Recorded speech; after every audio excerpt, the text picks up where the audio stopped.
యాక్చువల్గా కూడా మట్టి వినాయకులను పూజ చేస్తేనే పుణ్యం ఉంటుంది, దానికి ఒక ఫలితం ఉంటుంది. అలా ఈ మట్టిని కూడా ఉపయోగపడేట్టు ఈ మట్టి కూడా రేపు మళ్ళా ఆ చెట్టుకు జీవధారం పోసేటట్లు అన్ని రకాల చెట్లు, నిమ్మ చెట్టు, యాప చెట్లు, రకరకాల ఏదో చెట్టు అనేది వస్తుంది. ఆ చెట్టును కూడా మనం ఇంట్లో పెట్టుకొని దాన్ని పెద్ద చేసుకున్నట్లయితే ఆ చెట్టు ఎక్కడ ఎదుగుతుందో మీ ఆయుష్ కూడా పెరుగుతుంది. కనుక ఆ చెట్టుని కూడా మీరు జాగ్రత్తగా కాపాడుకోవాలి. ప్రాబ్లం అవుతుంది. ఎవరి ఇంట్లో వాళ్ళు పెట్టుకొని పూజ చేద్దామని చెప్పండి. ఇంకా అంత ఎక్కువ ఉంటే ఏదైనా గుడి ఉంటే గుడిలో మట్టి వ్యాఖ్య పెట్టుకొని 5 మంది 10 మంది ఇట్లా దూరం ఉండి భయం వేసుకోవచ్చు. ఈ సమయంలో నీ యొక్క మెసేజ్ వల్ల 10 మంది బతికితే నువ్వే 10 మందికి దానం చేసినట్ల, నువ్వే 10 మందికి ప్రాణదాతం అన్నట్ల ఊహించుకో. సమాజంలో చుట్టుముట్టు ఏం జరుగుతుందో కూడా గ్రహించి కూరగాయల దుకాణాలు కానీ, మటన్ షాప్, చికెన్ షాప్ సెంటర్లో కానీ, లేదు ప్రత్యేకమైన గ్రౌండ్లలో కానీ దుప్పులు ఉంటే అట్లా చేయొద్దని చెప్పి క్రీడాకారులు చెప్పాలి. క్రీడాకారుడు అనే వ్యక్తి ఒక సమాజాన్ని మేలుకోలే వ్యక్తి. ఆరోగ్యంగా ఉండడానికి మన తెలంగాణలో క్రీడాకారులే చాలా ఇంపార్టెంట్.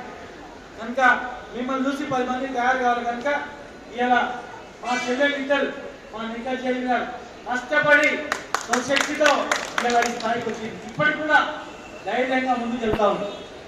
మా ఇషాల్ సింగ్ కూడా, ఆమె కూడా ఎన్నో కష్టాల నుంచి వచ్చి మరి మట్టిలో నుంచి వచ్చిన మాణిక్యాలు ఇద్దరు కూడా అక్కడ ఎంతో మంది చాలా మంది ఉన్నారు.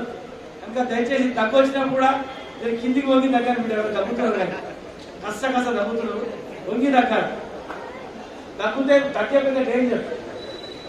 మీరు ఏం చేసినా ఇంకా కానీ దగ్గర కానీ మాత్రం వాళ్ళు దగ్గర పెట్టాలి. దగ్గర కిందికి వంగి దగ్గర వీడ అని జాగ్రత్త పాటించుకోవాలని చెప్పి భవిష్యత్తులో మంచి క్రీడాపాలు చేస్తాం. గ్యారంటీగా నీకు అన్ని రకాలుగా మా సహాయ సహకారాలు ఉంటాయని చెప్పని ఇక్కడ వచ్చిన వాళ్ళు చాలా మంది ప్రముఖులు ఉన్నారు, పెద్దలు ఉన్నారు. మరి ఒక్కొక్కరు కూడా దయచేసి అందరూ చేయాలి.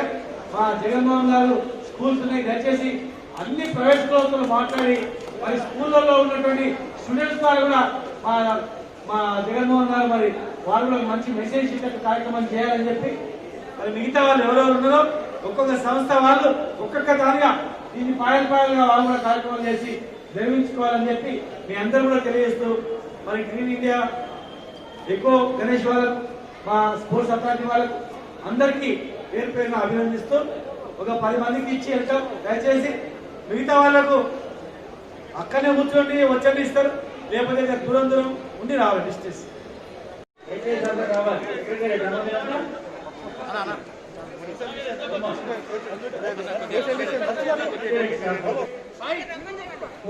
ఇబ్బంది రావాలి.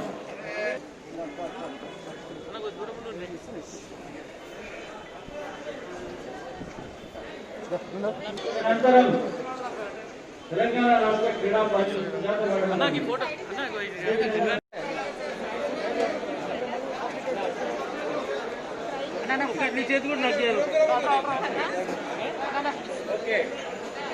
దయచేసి అందరూ కూడా సమయాన్ని పాటించాలి. 6 బస్సులో వచ్చి తీసుకు వెళ్ళవలసిందిగా కోరుతాం. 1 by 1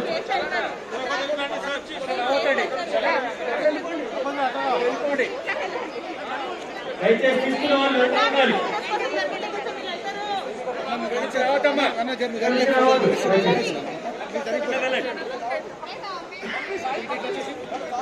skating coach Jitender, kabaddi coach Jyothishwar Reddy, Ramesh karate coach Ramesh Goud, badminton coach Rajagopal గారి గచ్చిబౌలి స్టేడియం. అదేవిధంగా కోచెస్ అందరూ రావాలండి. భాస్కర్ రెడ్డి రావాలి. స్కిప్పింగ్ కోచ్ భాస్కర్ రెడ్డి గారు, కోచెస్ అందరూ రావాలి.